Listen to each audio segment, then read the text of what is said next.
এই যে এই ঘন সবুজ অরণ্যর মাঝে যে গ্রামটা দেখছেন, এই গ্রামের নাম হলো ফুলপুর। আর ওই যে ওই কুঠিরটার সামনে যে মেয়েটা কাজ করছে সে হলো গুনগুন। কিরে, কখন থেকে এ কটা থালা বাসন মাজছিস? হাতে কি মেহেদি লাগিয়েছিস? আরো কত কাজ বাকি আছে। সেদিকে কি নবাব জাতির কোনো খেয়াল আছে? শুধু কাজ ফাঁকি দেওয়ার ধান্দা, তাই না? কাপড়গুলো কখন ধুবি? হ্যাঁ মামিমা, তুমি ভেবো না, আমি তোমার সব কাজ করে দেব। আমার থালা বাসন মাজা হয়ে গেছে মামিমা, আর আমি এক্ষুনি কাপড়গুলো ধুয়ে দিচ্ছি। হ্যাঁ, তাড়াতাড়ি দে, আমার যেন আর তোকে কাজের কথা না বলতে হয়।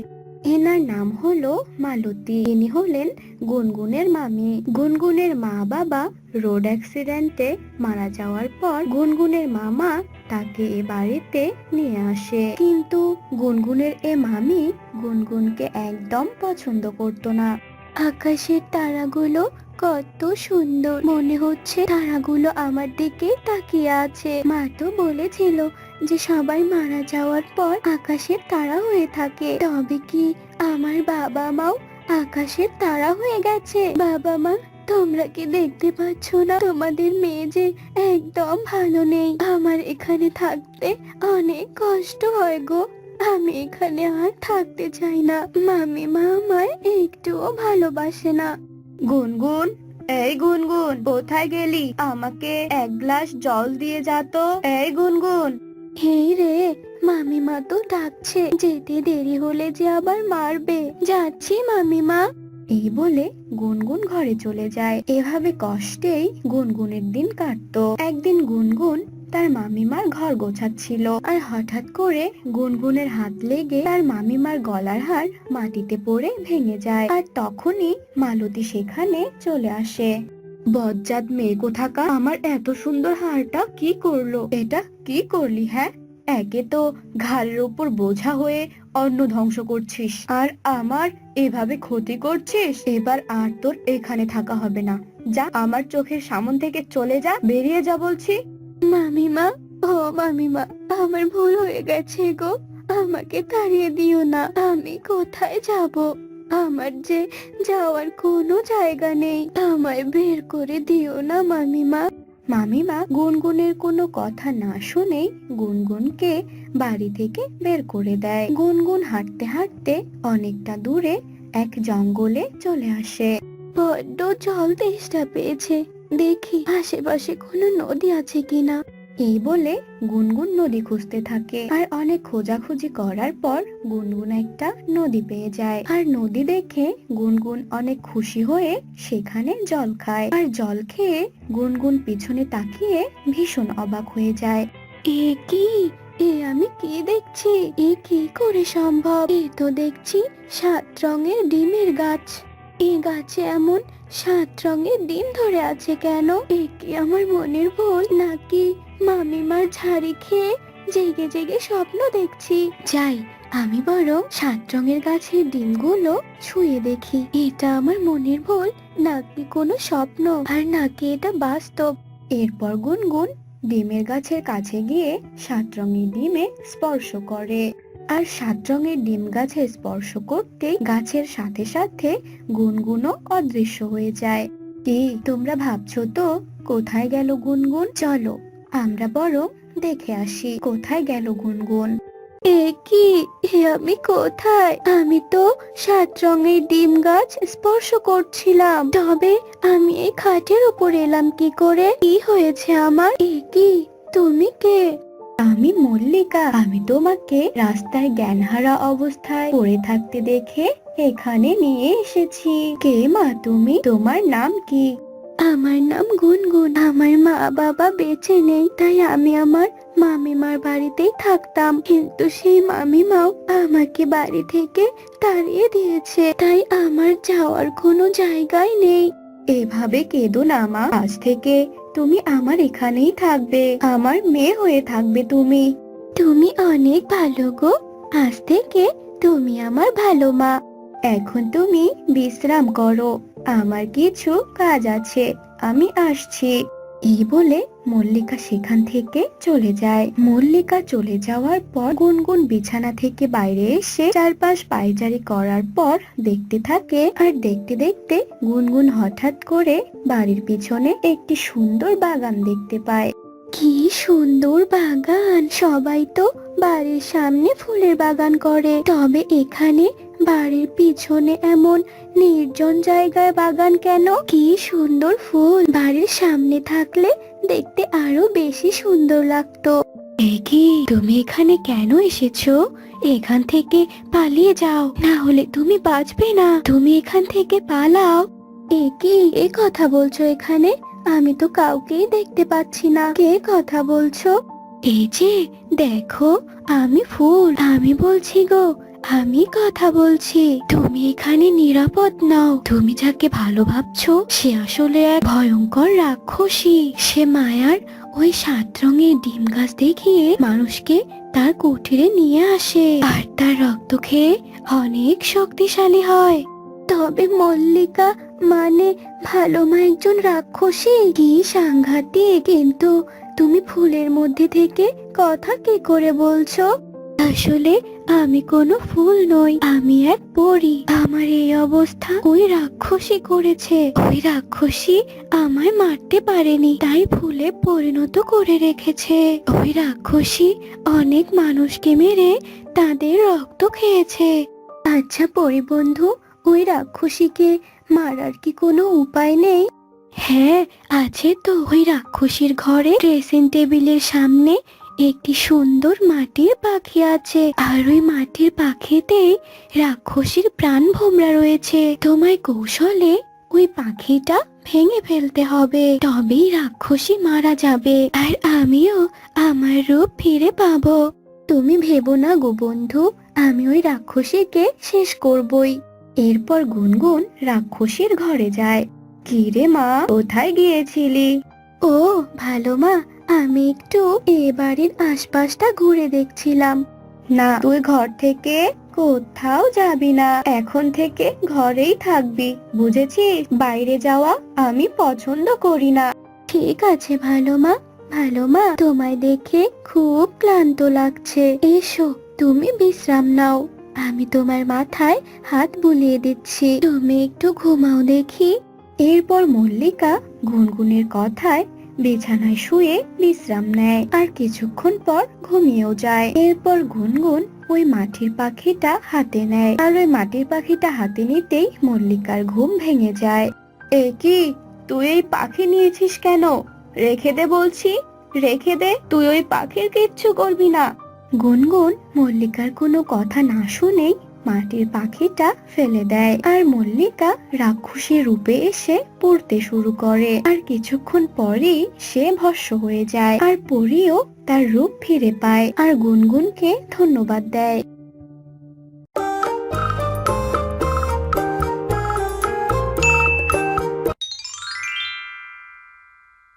কোনো এক শহরে বাস করত দীপক নামে এক লোক।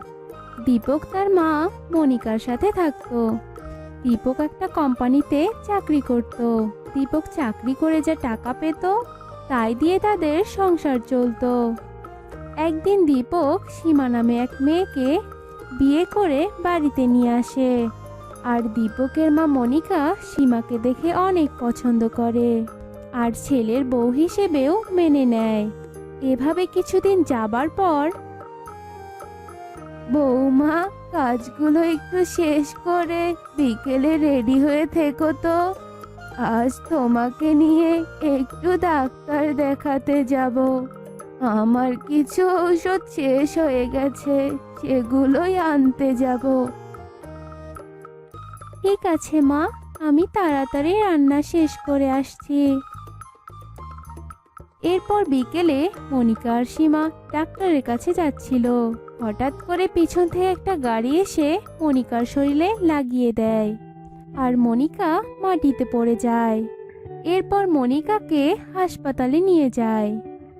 এরপর মনিকা সুস্থ হয়ে বাড়িতে ফিরে আসে, আর মনে মনে ভাবে, আচ্ছা, আমি তো এর আগেও অনেকবার ডাক্তারের কাছে গিয়েছি, কই, কখনো তো এমন ঘটনা ঘটেনি। তবে কি আজ বৌমাকে নিয়ে গেছিলাম বলে এমন অঘটন ঘটলো? না, বৌমার ব্যাপারটা আমাকে দেখতে হবে। আমি কালই ঠাকুর মশাইকে ডাকবো আর বৌমার হাতটা দেখাবো। এই বলে মনিকা পরের দিন ঠাকুর মশাইকে ডাকে। আর ঠাকুর মশাই সীমার হাত দেখে বলে, এ কি, এ মেয়ে তো অপয়া, অলক্ষী। এ মেয়ে যে সংসারে থাকবে সে সংসারে কখনোই উন্নতি হবে না, আর যেখানে যাবে সেখানেই অনর্থক ঘটবে। সবার ভালো চাইলে এই মেয়েটাকে তাড়িয়ে দিতে হবে। এই বলে ঠাকুর মশাই চলে যায়। কি, এই মেয়ে অপয়া, অলক্ষী? আমি কিছুতেই আমার এই সংসারে থাকতে দেব না। আমার তো আগেই সন্দেহ হয়েছিল এই মেয়েকে। বাবা দীপক, আজকেই এই মেয়েকে তাড়িয়ে দে বাবা। মা, তুমি এসব কি বলছো? আসলে মা, অপয়া অলক্ষী বলতে কিছু হয় না। তুমি ঠাকুর মশাইয়ের কথা বিশ্বাস করো না তো মা। ওসব তো কুসংস্কার মা। তবুও মনিকা সীমাকে নিয়ে দীপককে অনেক কথা শোনায়। এসব শুনে সীমার অনেক মন খারাপ হয়। এভাবে কয়েকদিন চলে যায়। একদিন দীপক সীমাকে তার অফিসে ঘুরতে নিয়ে যেতে চায়। আর এটা শুনে মনিকা দীপককে বলে, বাবা, তুই এই অপয়া মেয়েকে তোর অফিসে নিয়ে যাস না বাবা। দেখিস, এই অপয়া মেয়েটাকে নিয়ে গেলে তোর চাকরিটা চলে যায়। মায়ের এসব কথায় কান্না দিয়ে দীপক তার অফিসে ঘুরতে নিয়ে আসে। আর ঠিক কয়েকদিনের মধ্যে দীপকের চাকরিটাও চলে যায়। ছেলের চাকরি যাওয়ার কথা শুনে মনিকা বলে, দেখলি তো এবার আমার কথা না শোনার ফল। আমি বলেছিলাম না ওকে নিয়ে যাস না তোর অফিসে। দেখ, এবার তোর চাকরিটাও খেয়ে ফেললো। দেখ, এবার এই মেয়েটার জন্য আমাদের না পথে বসতে হয়। এভাবে কয়েকদিন কেটে যায়। চাকরি না থাকায় দীপক অনেক চিন্তায় পড়ে যায়। সে ভাবে এখন তাদের সংসার কিভাবে চলবে। তারপর একদিন সীমা দীপককে বলে, হ্যাঁ গো, তুমি কোনো চিন্তা করো না, আমি তো সেলাইয়ের কাজ পারি। আমি আজ থেকে সেলাইয়ের কাজ করব। আর যা টাকা পাবো তা দিয়েই আমাদের সংসার চালাবো। আর এরপর থেকে সীমা সেলাইয়ের কাজ শুরু করে দেয়। আর অনেক সুন্দর সুন্দর জামা কাপড় বানাতে থাকে। আর সেই জামা কাপড়গুলো দীপক বাজারে বিক্রি করত। আর একদিন জামা কাপড় বিক্রি করে দীপক বাড়িতে এলে, ও, এখন আর চাকরি খোঁজা বাদ দিয়ে বউয়ের জামা কাপড় বিক্রি করছিস তুই? এগুলো দিয়ে কি আমাদের সংসার চলবে নাকি? মা, তুমি এভাবে বলছো কেন? এটা তো কোনো খারাপ কাজ নয়। আর শোনো মা, কোনো কাজেই ছোট নয়। দিন তুমি দেখো, সৃষ্টিকর্তা অবশ্যই আমাদের দিকে মুখ তুলে তাকাবে। এভাবে সীমা রোজ রোজ জামা কাপড় বানাতো। আর জামা কাপড় বানানো অনেক ভালো হতো বলে সবাই তাদের জামা কাপড় কিনতো। এরপর একদিন দীপক একটা বড় অর্ডার পায়। আর সে অনেক খুশি হয়। মা, মা, জানো, আজকে একটা বড় অর্ডার পেয়েছি। আর এই অর্ডারটা দিতে পারলে আমরা অনেক টাকা পাবো। তারপর দেখো, আমাদের আর কোনো দুঃখ কষ্ট থাকবে না। তারপর আমি তোমাকে বোঝাবো সীমা অপয়া মেয়ে নাকি লক্ষ্মী মেয়ে। এরপর সীমা অল্প কিছুদিনের মধ্যে অর্ডারের সমস্ত জামা কাপড় বানিয়ে ফেলে। আর দীপক সময় মতো অর্ডারের সমস্ত জামা কাপড় জমা দিয়ে দেয়। আর অনেক টাকাও পেয়ে যায়। এই নাও মা, তোমার অপয়া অলক্ষী বউয়ের রোজগার করার 2 লক্ষ টাকা। দেখো মা, এই অলক্ষী মেয়েটাই আমাদের সংসারের জন্য দিনরাত কাজ করে যাচ্ছে, আর ওর জন্যই আমরা 2 লক্ষ টাকা পেলাম। দীপকের কথা শুনে মনিকা তার ভুল বুঝতে পারে। বৌমা, তুমি আমাকে মাফ করে দাও বৌমা। আমি অপয়া বলে তোমাকে কত কথা শুনেছি, তবুও তুমি আমার মুখের উপর কথা বলনি। আমি আজ থেকে কোনো কুসংস্কারে বিশ্বাস করব না বৌমা। তুমি আমাকে মাফ করে দিও। তারপর তারা 2 লক্ষ টাকা দিয়ে একটা ভালো দোকান বানায় আর ভালোভাবে ব্যবসা শুরু করে। তো বন্ধুরা, আমরা এই গল্প থেকে কি শিখলাম? আমরা এই গল্প থেকে শিখলাম অপয়া আর অলক্ষী বলে কিছুই হয় না। আমাদের কখনোই কুসংস্কারে বিশ্বাস করা উচিত না। কেমন লাগলো আজকের এই গল্পটি? আশা করছি ভালো লেগেছে। তা কমেন্টে জানাতে ভুলো না কিন্তু।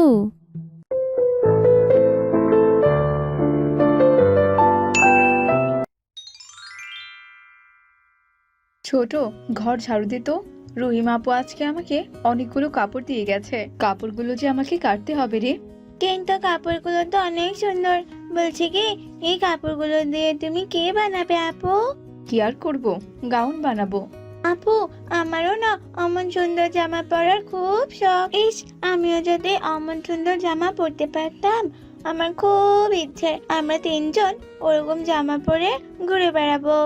বাবা মা মারা যাওয়ার পর থেকে তো আমরা এতিম হয়ে পড়েছি। আমি কোনো রকমের সেলাই করে আর মেজো তো বাচ্চাদেরকে পড়িয়ে যা টাকা উপার্জন করে তাই দিয়ে আমাদের সংসারটা চলে। তার মধ্যে এমন জামা পরার স্বপ্ন আমাদের জন্য যে বিলাসিতা।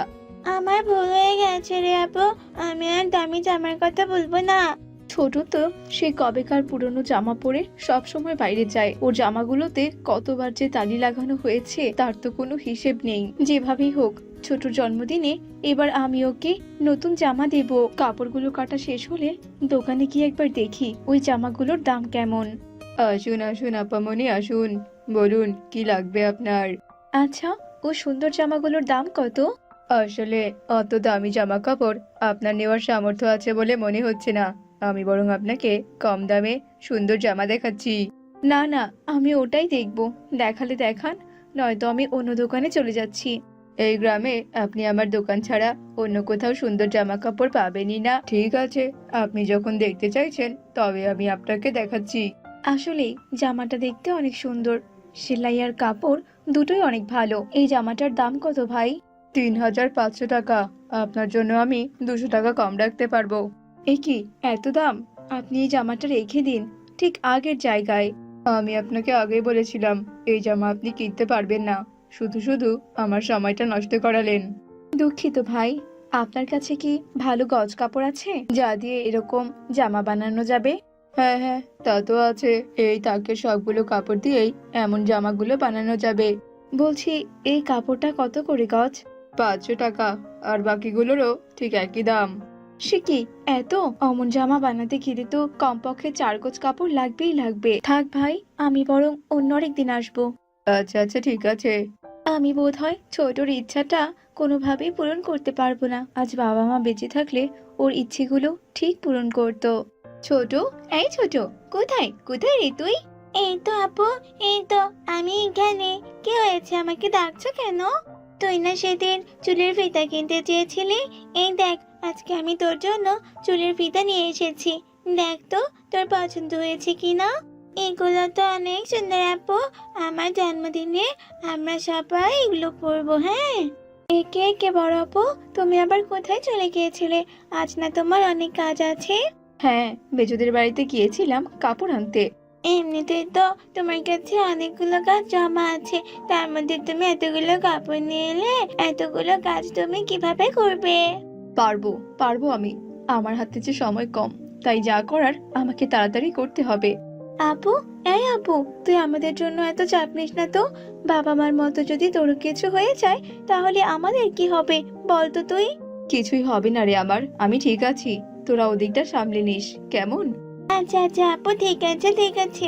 আর শোন, কোনো সাহায্য লাগলে আমাদের বলিস। এই জামাগুলো বানানো শেষ করে আবার নতুন কাপড় ধরতে হবে। আমার হাতে যে অনেক কাজ আছে। সকাল হলে যার যার বাড়িতে সে সব কাপড়গুলো দিয়ে এলো। আজকে আমি ভালোই টাকা পেয়েছি। এভাবে যদি রোজ রোজ আরো কিছু কাপড় বানাতে পারি তাহলে হয়তো আমি ছোটকেও অমন একটা জামা বানিয়ে দিতে পারবো। আপু, ও আপু, এটা তো খুব সুন্দর একটা কাপড়। যেমন সুন্দর রং তেমন কাপড়টাও নরম আর তুলতুলে। আসলে কাপড়টা অনেক দামি। জামাটা ঠিকঠাক মতো বানাতে পারলে ভালো মজুরি দেবে বলেছে। সত্যি বলছিস তুই আপু? তবে তো এই জামাটা খুব সুন্দর করে বানা। আর জামাটা বানানো শেষ হলে আমাকে কিন্তু তুই দেখাস, কেমন? আচ্ছা। এই ছোট, আপু কোথায় রে? আপু তোর ঘরে জামা সেলাই করছে। বুঝতে পারছি না আপু হঠাৎ এত ব্যস্ত হয়ে পড়লো কেন। একেবারেতে থেকেও আপুর চেহারাটা আমি ঠিক মতো দেখতেই পারছি না। ছোট দেখ, আমার যে জামা বানানো শেষ। আরে আরে বাহ, জামাটা তো দেখতে বেশ সুন্দর হয়েছে। দেখে তো মনে হচ্ছে আমার গায়েও কাটবে। আমার তো একবার পরে দেখতে মন চাইছে। কিন্তু অন্যের জামা তো এভাবে পরে দেখা ঠিক নয়। ও, তাহলে আমি পরবো না। দাঁড়া, মন খারাপ করিস না। জামাটার সাথে যদি তোর মাপ আসলে মেলে তাহলে তুই জামাটা একবার পরে দেখ। একবার না হয় দেখ জামাটা তোর গায়ে ঠিকঠাক মতো খাটবে কিনা।